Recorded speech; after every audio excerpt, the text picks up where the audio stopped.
BRS పార్టీలో అంతర్గత విభేదాలు మొదలయ్యాయంటే అవుననే చెప్పాలి. అంటే అందుకు తగ్గట్టుగానే ఇటు బీఆర్ఎస్ పార్టీకి సంబంధించినటువంటి ప్రధాన నేతలు కూడా వాళ్ళ వ్యవహార శైలి కూడా అలాగే కనబడుతూ ఉంది. అంటే బీఆర్ఎస్ సంబంధించినటువంటి ఇటు హరీష్ రావు కానీ, కవిత కానీ, కేటీఆర్ కానీ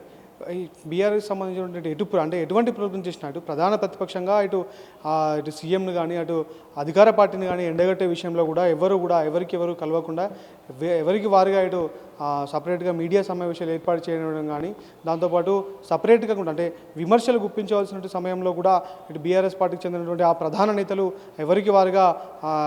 సపరేట్గా ఎవరికి వారుగా కూడా అటు అధికార పార్టీకి పైన కానీ ఇటు బీఆర్ఎస్ పార్టీకి సంబంధించినటువంటి కార్యక్రమాల్లో కూడా ఇటు సపరేట్గా హాజరవ్వడం, సపరేట్గా మొన్న జరిగినటువంటి రజతోత్సవ సభకు కూడా ఎవరికి వారుగా అందరూ కలిసి రాకుండా ఎవరికి వారుగా కలిసి రావడం అంటే ఇలా అనేక చర్యలు కూడా అనేక పరిణామాలని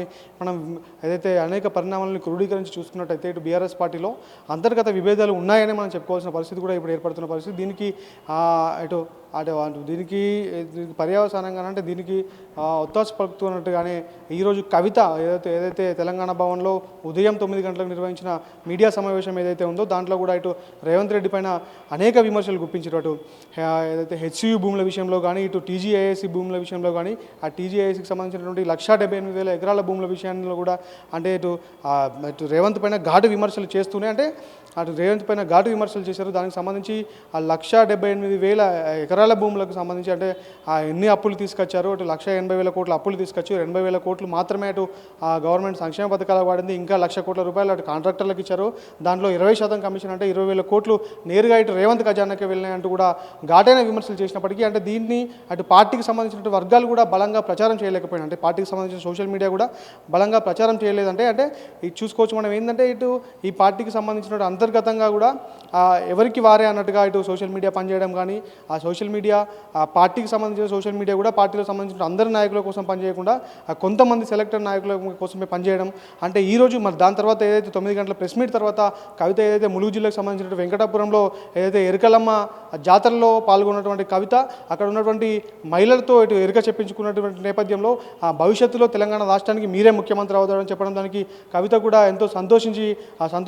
సంతోషం పడడం కూడా అంటే మనం చూస్తూ ఉన్నాం. అంటే ఇటు కేసీఆర్ ఉండగానే అంటే వచ్చే ఎలక్షన్లో కేసీఆర్ సీఎం అవుతాడు, కేసీఆరే ముఖ్యమంత్రి తెలంగాణ రాష్ట్రానికి కావాలంటూ పార్టీ వర్గాలు చెప్తున్నప్పటికీ కూడా ఇటు ఎవరికి వారుగా తానంటే తాను సీఎం అంటూ ఈ ముగ్గురు నేతలు అంటే ముగ్గురు ప్రధాన నేతలు కూడా ఎవరంటే తానంటే తానే ఆ సీఎం కావాలని వారే ప్రొజెక్ట్ చేసుకున్నటువంటి సందర్భాలు కూడా మనం చూస్తూ ఉన్నాం. మొన్న రజతోత్సవ సభలో కూడా కనీసం ఒక్క ఫోటో కూడా హరీష్ రావు లేకపోవడం కూడా దీంట్లో అంటే బీఆర్ఎస్కి సంబంధించిన నేతల్లో కూడా కలకలం రేపింది. అంటే అంత పెద్ద నేత అయినప్పటికీ కూడా బీఆర్ఎస్కి సంబంధించిన ఏ పోస్టర్లో కూడా అటు కేటీఆర్ ఫోటోలు మినహా ఇటు ఏదైతే హరీష్ రావుకి సంబంధించిన కానీ కవితకు సంబంధించినటువంటి ఫోటోలు కూడా లేకపోవడం, కవిత కూడా ఆ సభ పైన ఆ సభను కొంతసేపు ఆ సభా స్టేజ్ను తను ఓన్ చేసుకోవడం, తాను వెళ్ళిపోయిన తర్వాత అటు హరీష్ రావు ఓన్ చేసుకోవడం, హరీష్ రావు వెళ్ళిపోయిన తర్వాత కేటీఆర్ ఓన్ చేసుకోవడం అంటే ఎవరికి వారుగా అటు కేసీఆర్ ఉన్నంతసేపే సభ పైన కాన్సన్ట్రేషన్ చేశారు తప్ప దాని తర్వాత ఎవరికి వారుగా వాళ్ళకి సంబంధించినటువంటి ఆ వర్గానికి సంబంధించినటువంటి కొంతమంది నేతల్ని కార్యకర్తల్ని కూడా కట్టుకునే ప్రయత్నం కూడా ఆ సభ ద్వారా చేసినట్టు అంటే మనం గమనించవచ్చు. అంటే ఈ అన్ని పరిణామాల నేపథ్యంలో ఇటు బీఆర్ఎస్ పార్టీకి సంబంధించి అంతర్గత విభేదాలు జరుగుతున్నాయి అంటే అంతర్గతంగా విభేదాలు ఉన్నాయి, అంతర్గత పోరు నడుస్తుంది అని కూడా మనం అర్థం చేసుకోవచ్చు. అయినప్పటికీ కూడా నేతలు ఎక్కడ కూడా ఈ సంబంధించిన నేతలు ఎక్కడ కూడా బహిర్గతంగా చెప్పకపోవడం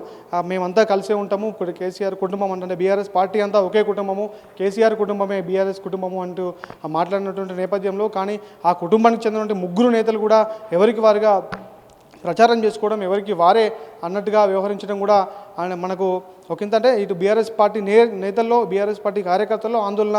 వ్యక్తపరుస్తున్న పరిస్థితి. అంటే మొన్న కూడా బీఆర్ఎస్ పార్టీ ఓడిపోవడం, అటు పార్లమెంట్లో ఓడిపోవడం అనేక పరిణామాలు ఇటు బీఆర్ఎస్ పార్టీకి సంబంధించినటువంటి క్యాడర్ అంతా కూడా నిరాశకు గురైనటువంటి నేపథ్యంలో మొన్న జరిగిన రజతోత్సవ సభతో ఇటు బీఆర్ఎస్ పార్టీ శ్రేణుల్లో కొంత ఉత్సాహం వచ్చినప్పటికీ కూడా ఇప్పుడు మళ్ళీ ఈ బీఆర్ఎస్లో ఉన్నటువంటి నేతలు చేసే యొక్క పనులతోటి బీఆర్ఎస్ కార్యకర్తల్లో కూడా ఆ ఉత్సాహం నీరుగారిపోతుంది, నిరుత్సాహం అలుముకుంటుందని కూడా మనం చెప్పుకోవచ్చు. అంటే ఇదే విషయంలో ఈ ముగ్గురు నేతలు కూడా కలిసి ఉంటే వచ్చే ఎలక్షన్లో ఏదైతే కాంగ్రెస్ పార్టీని ధీటుగా కాంగ్రెస్ పార్టీతో పాటు బీజేపీ ఏవైతే ప్రతిపక్ష పార్టీలు ఉన్నాయో ఆ పోటీ ఏదైతే ఆపోజిషన్ పార్టీస్ ఏవి ఉన్నాయో వాటిని గట్టిగా ఎదుర్కొంటూ ఇటు బీఆర్ఎస్ పార్టీ అధికారంలోకి వచ్చే దిశగా కూడా కృషి చేస్తే బాగుంటుందంటూ ఇటు బీఆర్ఎస్ పార్టీకి సంబంధించినటువంటి నేతలు కూడా గుసగుసలు అంటే చర్చించుకుంటున్నటువంటి నేపథ్యం. అందులో భాగంగానే అంటే ఎవరు ముఖ్యమంత్రి అయితే బాగుంటుంది అంటూ బీఆర్ఎస్ పార్టీలోకి సంబంధించినటువంటి నేతలు మాట్లాడుకుంటున్న నేపథ్యంలో ముగ్గురు కేసీఆర్ ఫ్యామిలీకి సంబంధించిన నేతలే ముగ్గురు కీలక నేతలు కావడం, ఇటు కేటీఆర్ గతం నుంచి కూడా ఇటు బీఆర్ఎస్ వర్కింగ్ ప్రెసిడెంట్ పగ్గాలు చేపట్టి ఆ పార్టీకి బలోపేతానికి కృషి చేయడం, అటు హరీష్ రావు కూడా ఆయన ఒక స్థానాన్ని ఏర్పరచుకొని పార్టీలో ట్రబుల్ షూటర్గా పేరు గణించినటువంటి హరీష్ రావు కూడా కేసీఆర్ తర్వాత స్థానం తనదే అని తను చెప్పుకోవడం, అటు కేసీఆర్ తర్వాత వారసత్వంగా చూసుకుంటే ఇటు కేటీఆర్ కూడా తనదే అని చెప్పుకోవడం, జాగృతి ఏర్పరిచి జాగృతికి సంబంధించిన ప్రోగ్రాంలు చేసుకుంటూ తనదైన కొత్త క్యాడర్ను బిల్డ్ చేసుకుంటూ కవిత కూడా ఆ కేసీఆర్ వారసురాలను నేనే అంటూ చెప్పకనే చెప్తున్నటువంటి పరిస్థితి మనం చూస్తున్నాం. దానికి ఏదైతే కొనసాగింపుగా అంటే దానికి ఒత్తాసు పలుకుతున్నట్టుగానే ఈరోజు కవిత చెప్పుకున్నటువంటి ఏదైతే ఆ ఎరకల జాతరలో ఆ ఎరకల సాములతో ఎరక చెప్పించుకున్నటువంటి నేపథ్యంలో ఆ పిల్లలతో ఏదైతే ఎరక చెప్పించుకున్నారో దాంట్లో కవితే నెక్స్ట్ సీఎం, రాబోయే తరానికి కాబోయే సీఎం కవితే అంటూ కూడా అక్కడ ఉన్నటువంటి ఆ ఎరక చెప్పే వాళ్ళు చెప్పడం, దానికి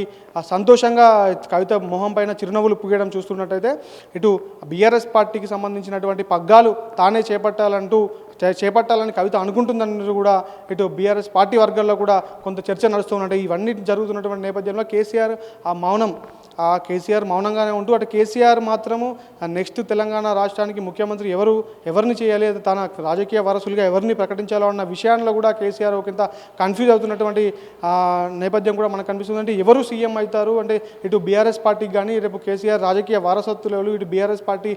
ఎవరి హ్యాండ్ ఓవర్లో ఉండగలుగుతుంటే బీఆర్ఎస్ పార్టీని పగ్గాలు చేపట్టేది ఎవరు అంటూ అటు బీఆర్ఎస్ నేతల్లో కూడా అనేక మంది నేతల్లో కూడా ఇటు కన్ఫ్యూజన్ ఏర్పడ్డ పరిస్థితి. ఎవరి వెంబడ వారు ఉండాలి, ఇటు బీఆర్ఎస్ నేతలు బీఆర్ఎస్ కార్యకర్తలు కూడా ఎవరితో ఉన్నారు, ఎవరు తమ నాయకుడు అనుకోవాలి అంటూ కూడా ఇటు బీఆర్ఎస్